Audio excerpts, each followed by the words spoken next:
Hi guys, it's Debbie Beckford and I'm here with another video. In today's video, I am going to be talking about MLS, and that's just the multiple listing services. So what sparked this whole video? I'm working with a future agent and she asked me some questions about the MLS that I thought was very basic, but because I've been doing this for so long, it was extremely easy for me. And of course, I took it all for granted that, oh, everyone knows this, but I had to really start from scratch, just giving her pointers and tips. And it's just the basics. So it's just going to be a quick overview of how to get in the MLS, just to do a basic search. And I'll cover, some of the little things that, of course, may be hidden. And of course, these systems are always being updated. So I'll talk about that a little bit as well. All right, so let's get to the video.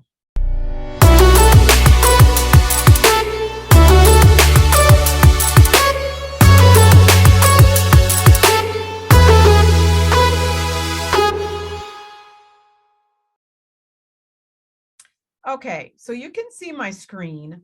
I am already signed into the MLS. Now, depending on where you are in the US, your MLS, of course, may look different. It's a software, and each board, each city, county, they just may have, of course, different softwares that run their multiple listing services. So I am in South Florida, and I'm with the board, which is Broward County and Port St. Lucie and the Palm Beaches. So we actually have one of the largest boards in the US. And just looking at what it looks like, it just may be very similar. All right, so this is, of course, my dashboard. And of course, I'm letting it do its thing. Close out of that, don't need that. So with the dashboard here, you'll start to see this is what your home screen would look like, okay? Now, this is, of course, operated by CoreLogic, and that's just a system software. It's that's powered the matrix that we have here, all right? So here it just shows you my matrix, which gives you, of course, the dashboard. There's summary, contacts, and of course, mine will be filled because I do so much. But this is just for training purposes. So this is all you would need right now, okay? So when you look at this, it's going to show you, and this is what's most interested here, is your MLS number. This is your basic search, the status, and the status could be, is the listing active? Is it pending? Is it terminated, withdrawn? But we are more likely to use active. And you don't use anything here unless you expect it to be outside of active. So we could just leave that blank. If you have the MLS number, you would put it there. See, I have a few here already pre-filled, and I'll probably click on one of them just for training purposes. Now, if you don't have any information and you just have the address, and it's very tricky how you would add an address here because it's asking for the street number. So you don't do anything besides put the street number there, not the full address. If there's a direction like northwest, southwest, southeast, you would put it here, and you only need the abbreviation, not the full word.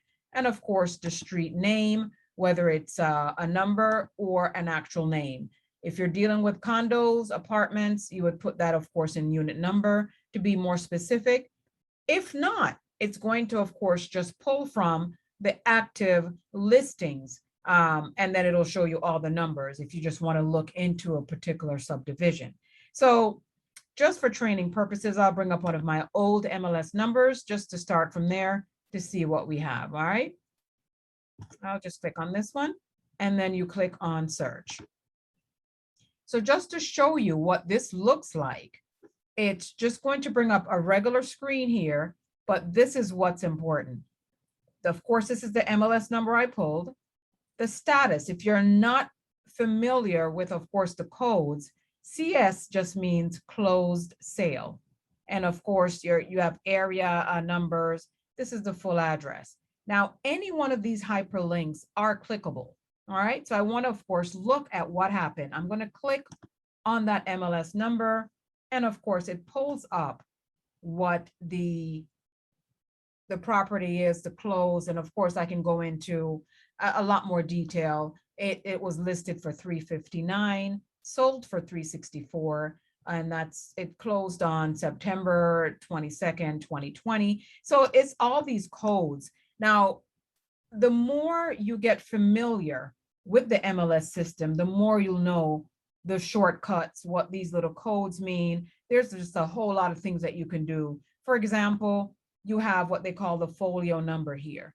You can literally click on this and it brings you over to the tax page of the property.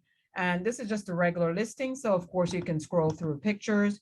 To enhance the pictures, you can just click on it to make it bigger and click from here. So that's your regular. All right, so I'm going to go back to the search. All right, so we don't want to go back to my dashboard. Just go to your dashboard here. And again, I'm just going to show a different way. So let's say you don't have the address. You just have, you just know the street number, and you might just pull it in, say 3053. You might think it's, let's say Northwest. You're going to click on Northwest and you don't know the street here. So you just put the number in, right? Now, just to do a search, it came back with nothing because you actually have, there's no address it does not look at similarity. It has to be an actual address to pull from. So it's not going to give you something close to unless it was an actual address that was available on the MLS. All right, so go back to the dashboard. So again, if you have the MLS numbers, that's the best way to pull from a property. Like, just say you have a client, you're brand new, you have a client, yay, you finally got a customer, you're so happy. Now this is a buyer and they're looking at, they gave you the price range, they gave you the city, county, and of course, they gave you a few more criteria that you can work with. So you're going to go over to search. This bar comes down and it's basically giving you all these properties. Again, the more you play with the system, the more you'll be familiar with what these terms are. This is, of course, RE1. It means single family. If you're looking at income properties, and of course, there's business commercial, there's a whole lot, but that's, of course, a lot deeper. And I'm sure we'll get to that soon. But right now we're looking at single family, and that of course includes condos, townhouses, and it is just all under single family, okay? So 4 or less units. So we're going to click on that. All right, and here we are. Now, this is the main page where you really just need to hone in on the information. Over here, this is active. It's going to be pre-filled. So you're only looking for active properties. Makes no sense that you're helping a customer and you're sending properties that's pending, not available, or what have you. So active, okay? Now here you can actually narrow down your search. Are they looking for a single family? Single family usually is just unattached, and it, like, not a townhouse, not a condo, not a villa. It's a single family, usually a standalone unattached property. Now here, when you click on, this is condo, villa, townhomes. You can specify even more with the type of property. You're only looking at townhomes. So here you're going to narrow it down. Now, other than that, if you don't do this, you're just going to get over 20,000 listings, which of course does not help you. So for the sake of time, you want to narrow it down as much as possible. Your client told you that they only want a townhouse. So there you are. And the counties, depending on where you are and what your board works with, it'll be all pre-filled here, not pre-filled, but you'll see the list of counties here. Now I'm looking at Broward County. That's where I am. So I only want to focus on Broward County. Okay. As I go down, you can narrow this down even more to city. So within Broward County, these are all the cities. So they're all listed here. The best thing to do, of course, if you are a good agent, you're going to get as much information.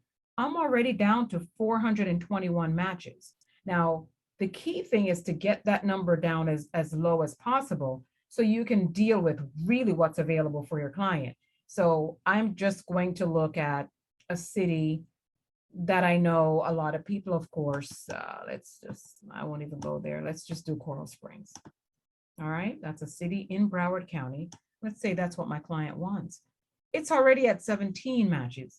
Only 17 townhomes are currently available in the MLS system as we speak. Now, when you put the price, that's where the meat is, because your client usually has a budget that you don't want to go over and you want to be realistic. So say, for example, they're like 350 is my limit. I would not even do 0 to 350 because you know there's nothing available for 150, even for 200 if they're looking at a 3-bedroom. So I'm going to start, say, 250 to 350. That way, everything in between these numbers are going to come up. If I'm looking at a 3-bedroom, I'm already down to 7 matches just with a 3-bedroom. So I'm going to say 3 to 4 bedrooms. You want no less than 2 bathrooms, so it's 2 to 3, right? And that just that alone. If your clients want a garage, you can get even more specific with garage. If they want a certain year, as far as they don't want anything older than, or they only want, brand new. I mean, you can narrow it down as much as possible here, but that just may shift them out of the market completely, especially in today's market where inventory is low. All right, so let's do this. I'm just going to leave it there. It's only 7 matches. And you click on your results. That's it. So you see everything that's available here. Of course, once you click on these, everything again, hyperlinked, clickable. You can click on here. That's the MLS number. That's what's going to bring you to the property. And you go through all the specifics, whether it's an HOA, the cost of the HOA. You see all the information here. And of course, as brokers, realtors, we're looking at the commission that they're paying. We're looking at, for your client, taxes, how much the HOA fees are. This property is only taken cash or conventional. And of course, you can dig deeper because you can't deem that everything is correct here. So you do your due diligence. If there is an interest in this property, for example, then of course you want to get in touch with the agent and also the HOA just to verify specific information for your client. But again, brief overview. This actually has so much information when you dig deeper because all of these things mean something. They all have a meaning. They're all are important, just depending on, like I said, your client and their specific needs.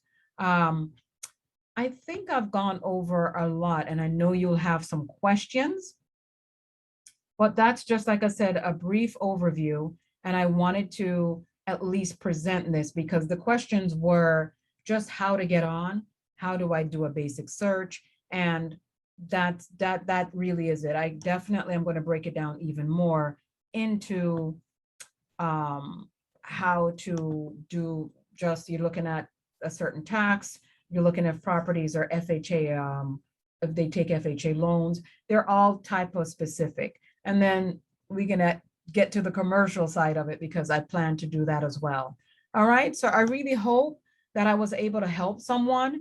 Drop down in the comments if there's any questions, any clarifications, please let me know. Like, share this video, and I really hope to bring on a lot more of these tutorial how to learn how type videos. Okay, until next time, it's your Realtor D here from D Rocks closing out, and I'll see you in the next video. Thank you so much for checking.